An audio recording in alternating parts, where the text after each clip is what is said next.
Level 3 workout number 2 is going to make use of the major mode system once again, except this time we're going to play it in the key of F, and we're going to play it on all 6 strings. And we're going to use 3 note per string fingerings.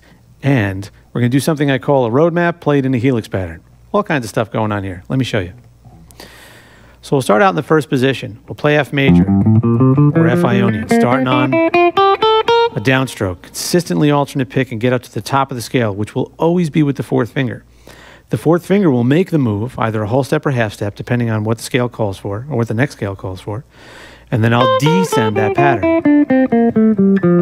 I'll get down to the bottom note, which will always be played with the 1st finger, and that will come up either a whole step or half step, and then I'll ascend the next scale. In this case, this one is built off the 3rd degree, which could be looked at as the Phrygian mode, or just simply a major scale from the 3rd degree.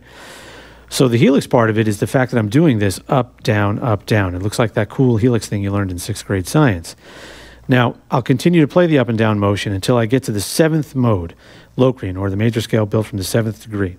And I'll ascend that scale, consistent alternate picking, get up to the top note, and I just resolve on the root.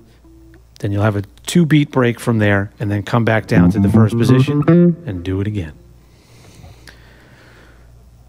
So to keep the picking consistent, you can start with a downstroke, or you can start with an upstroke too, but just make sure that you continually play up and down, up and down. If you have any double strokes in there, it might feel kind of weird, especially if you're trying to commit this to memory, and part of that is your picking pattern. So be sure to stick with whatever you're doing. Play alternate picking throughout.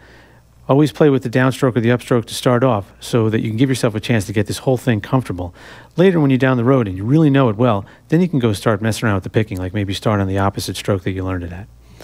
Okay, so what we're going to do here is the same thing we did in workout number 1. We're going to start this at 60 beats per minute, work our way all the way up to the top tempo tier of 120 beats per minute, and we're going to do that by drilling 4 minutes at a time.